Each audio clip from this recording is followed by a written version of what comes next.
ನಮಸ್ಕಾರ ಸ್ನೇಹಿತರೆ, welcome back to my channel. ಈ ಒಂದು ವಿಡಿಯೋದಲ್ಲಿ ಗೃಹಲಕ್ಷ್ಮಿ ಮತ್ತೆ ಅನ್ನಭಾಗ್ಯ ಫಲಾನುಭವಿಗಳಿಗೆ ಭರ್ಜರಿ ಗುಡ್ ನ್ಯೂಸ್ ಅಂತಾನೆ ಹೇಳ್ಬೋದು. ಯಾಕೆ ಅಂದ್ರೆ ಮೊದಲನೇದಾಗಿ 16ನೇ ಕಂತು ರಾಜ್ಯದಾದ್ಯಂತ ಎಲ್ಲಾ ಜಿಲ್ಲೆಗೂ ಸಹ ನೀವು ನನ್ನ ಟೆಲಿಗ್ರಾಮ್ ಚಾನಲ್ಗೆ ಜಾಯಿನ್ ಆಗಿ ವೀಕ್ಷಣೆ ಮಾಡಬಹುದು. ಎಲ್ಲಾ ಜಿಲ್ಲೆಯವರು ಪ್ರೂಫ್ ಅನ್ನ ಹಾಕಿದ್ದಾರೆ. ಇದೊಂದು ಗುಡ್ ನ್ಯೂಸ್ ಅಂತಾನೆ ಹೇಳ್ಬೋದು. 2-3 ದಿನದಲ್ಲಿ ಎಷ್ಟು ಜನರಿಗೆ ಹಣ ಬಿಡುಗಡೆ ಆಗಿದೆ ಮತ್ತೆ ಉಳಿದವರಿಗೆ ಯಾವಾಗ ಬರುತ್ತೆ, ಅದರ ಜೊತೆಯಲ್ಲಿ ಇನ್ನೊಂದು ಗುಡ್ ನ್ಯೂಸ್ ಏನಪ್ಪಾ ಅಂದ್ರೆ ನವೆಂಬರ್ ತಿಂಗಳ ಅನ್ನಭಾಗ್ಯ ಹಣ ಕೂಡ ಬಿಡುಗಡೆ ಆಗಿದೆ. ಅದು ಎಷ್ಟು ಜನರಿಗೆ ಬಂದಿದೆ, ಉಳಿದವರಿಗೆ ಯಾವಾಗ ಬರುತ್ತೆ, ಈ ಎಲ್ಲ ಮಾಹಿತಿಯನ್ನ ತಿಳಿಸ್ಕೊಡ್ತೀನಿ. ದಯವಿಟ್ಟು ಇದೇ ರೀತಿ ಡೈಲಿ ಅಪ್ಡೇಟ್ಗಳನ್ನ ಮಾಡ್ತಾನೆ ಇರ್ತೀನಿ. ನಮ್ಮ ಒಂದು ಎಫರ್ಟ್ಗೆ ನಿಮ್ಮ ಸಪೋರ್ಟ್ ಬೇಕು. ಎಲ್ಲರೂ ವಿಡಿಯೋಕ್ಕೆ ಲೈಕ್ ಮಾಡಿ. ನೀವೇನಾದರೂ ಹೊಸದಾಗಿ ನಮ್ಮ ಚಾನಲ್ ನೋಡ್ತೀರಾ ಅಂದ್ರೆ ಸಬ್ಸ್ಕ್ರೈಬ್ ಮಾಡ್ಕೊಳ್ಳಿ. ಹಾಗೆ ಎಲ್ಲರೂ ವಿಡಿಯೋಕ್ಕೆ ಒಂದು ಲೈಕ್ ಕೊಡುವ ಮೂಲಕ ಸಪೋರ್ಟ್ ಮಾಡಿ, ಓಕೆನಾ. ಮೊದಲನೇದಾಗಿ ಗೃಹಲಕ್ಷ್ಮಿ ಯೋಜನೆಯ 16ನೇ ಕಂತಿನ ಬಗ್ಗೆ ಮಾತಾಡೋದಾದ್ರೆ, ಈಗ ಮೊದಲನೇ ದಿನ ಅಂದ್ರೆ ಶಿವರಾತ್ರಿ ದಿನ ಫೆಬ್ರವರಿ 26ನೇ ತಾರೀಕಿನ ಜಮಾ ಆಗ್ಲಿಕ್ಕೆ ಶುರುವಾಯಿತು.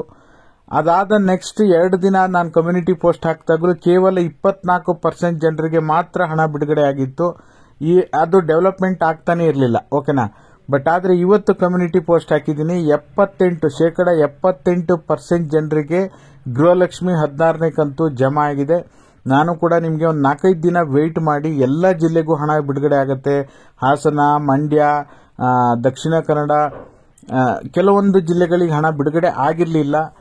ಅಂತ ಜಿಲ್ಲೆಗಳಿಗೂ ಈಗ ಹಣ ಬಿಡುಗಡೆ ಆರಂಭ ಆಗಿದೆ. ಸಾಕಷ್ಟು ಜನರಿಗೆ ಹಣ ಜಮಾ ಆಗಿದೆ, ಓಕೆನಾ. ಅದರ ಜೊತೆಯಲ್ಲಿ ಎಲ್ಲರಿಗೂ ಗುಡ್ ನ್ಯೂಸ್ ಏನಪ್ಪಾ ಅಂದ್ರೆ ನವೆಂಬರ್ ತಿಂಗಳ ಹಣ, ಅಕ್ಟೋಬರ್ ತಿಂಗಳ ಹಣ ಜಮಾ ಆಗಿ ಸ್ಲೋ ಆಗಿ ಡೇ ಬೈ ಡೇ ಜಮಾ ಆಗ್ತಾನೆ ಇತ್ತು. ಬಟ್ ಆದ್ರೆ ನಿನ್ನೆ ಮಧ್ಯಾಹ್ನದಿಂದ ನವೆಂಬರ್ ತಿಂಗಳ ಅನ್ನಭಾಗ್ಯ ಹಣ ಕೂಡ ಜಮಾ ಆಗ್ಲಿಕ್ಕೆ ಶುರುವಾಗಿದೆ. 100 ಜನ ನಮ್ಮ ಟೆಲಿಗ್ರಾಮ್ ಚಾನೆಲ್ನಲ್ಲಿ 10 ಜನ ಪ್ರೂಫ್ಗಳನ್ನ ಕಳಿಸಿದ್ದಾರೆ. 100 ಜನ ಅದ್ರ ಬಗ್ಗೆ ಕಮೆಂಟ್ಗಳನ್ನ ಮಾಡಿ ಚರ್ಚೆಯನ್ನ ಮಾಡಿದ್ದಾರೆ. ಹಾಗಾಗಿ ನವೆಂಬರ್ ತಿಂಗಳ ಹಣ ಎಷ್ಟು ಪರ್ಸೆಂಟೇಜ್ ಜನರಿಗೆ ಬಂದಿದೆ ಅಂತ ನೋಡೋದಕ್ಕೆ ಹೋದ್ರೆ 36% ಜನರಿಗೆ ನವೆಂಬರ್ ತಿಂಗಳ ಅನ್ನಭಾಗ್ಯ ಹಣ ಬಂದಿದೆ. ಇನ್ನೂ ಕೂಡ 64% ಜನರಿಗೆ ಹಣ ಬರೋದು ಬಾಕಿ ಇದೆ. ಸಂಜೆ ಲೈವ್ ಮಾಡೋಣ, ಯಾವ್ಯಾವ ಜಿಲ್ಲೆಗೆ ನವೆಂಬರ್ ತಿಂಗಳ ಅನ್ನಭಾಗ್ಯ ಹಣ ಬಿಡುಗಡೆ ಆಗಿದೆ ಅದ್ರ ಬಗ್ಗೆ ಚರ್ಚೆ ಮಾಡೋಣ, ಓಕೆನಾ. ಹಾಗಾಗಿ ಎಲ್ಲವೂ ಕೂಡ ಇದೇ ರೀತಿ ಬಿಡುಗಡೆ ಆಗ್ತಾ ಹೋದ್ರೆ ಜನರಿಗೆ ಖಂಡಿತವಾಗ್ಲೂ ಖುಷಿಯಾಗುತ್ತೆ. 17ನೇ ಕಂತು ಈಗ ಆಲ್ರೆಡಿ 3-4 ದಿನದ ಹಿಂದೆ ಹೇಳಿದ್ರು ಸಚಿವೆ ಲಕ್ಷ್ಮೀ ಹೆಬ್ಬಾಳ್ಕರ್ ಮೇಡಮ್, ಈಗ ಆಲ್ರೆಡಿ ಬಿಲ್ ಎಲ್ಲ ಪ್ರಿಪೇರ್ ಆಗಿದೆ, ರೆಡಿ ಆಗಿದೆ, ಇನ್ನು ಹಣ ಬಿಡುಗಡೆ ಮಾಡೋದೊಂದು ಬಾಕಿ ಇದೆ ಅಂತ. ಬಟ್ ಆದ್ರೆ ನಾವು ಹೊಸ ಒಂದು ಅಪ್ಡೇಟ್ ಅನ್ನ ನೋಡೋದಕ್ಕೆ ಹೋದ್ರೆ 17ನೇ ಕಂತು ಅಂದ್ರೆ ಅದು ಡಿಸೆಂಬರ್ ತಿಂಗಳ ಹಣ, ಓಕೆನಾ. ಡಿಸೆಂಬರ್ ತಿಂಗಳ ಹಣದ ಅರ್ಜಿ ಸ್ಟೇಟಸ್ ಅನ್ನ ನೀವು ನಿಮ್ಮ ಹತ್ತಿರದ ಗ್ರಾಮ 1, ಬೆಂಗಳೂರು 1, ಕರ್ನಾಟಕ 1 ಯಾವುದೇ ಬಾಪೂಜಿ ಸೇವಾ ಕೇಂದ್ರ ಅಥವಾ ಯಾವುದೇ ನಾಗರಿಕ ಸೇವಾ ಕೇಂದ್ರದಲ್ಲಿ ಚೆಕ್ ಮಾಡಿಸಿದ್ರೆ ಪ್ರೋಸೆಸ್ ಇನ್ ಸಿಡಿಪಿಒ ಆಫೀಸ್ ಅಂತ ಬರುತ್ತೆ. ಹಾಗಾಗಿ ಅದು ಕೂಡ ಪ್ರೋಸೆಸ್ ಹಂತಕ್ಕೆ ಬಂದಿರತಕ್ಕಂಥದ್ದು ಒಂದು ಗುಡ್ ನ್ಯೂಸ್ ಅಂತ ಹೇಳ್ಬೋದು.